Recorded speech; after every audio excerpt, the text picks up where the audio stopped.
How do you pronounce these French name? It's the name of a champagne house, but it's also a surname.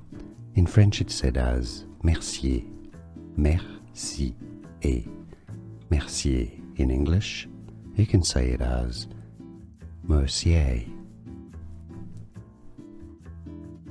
How do you pronounce these French name? It's the name of a champagne house, but it's also a surname. In French it's said as Mercier, Mercier. Mercier in English, you can say it as Mercier. Here are more videos on how to pronounce more confusing words and names too many mispronounced. Like this video if you found it useful. I appreciate your support. I'll see you soon and thanks for watching.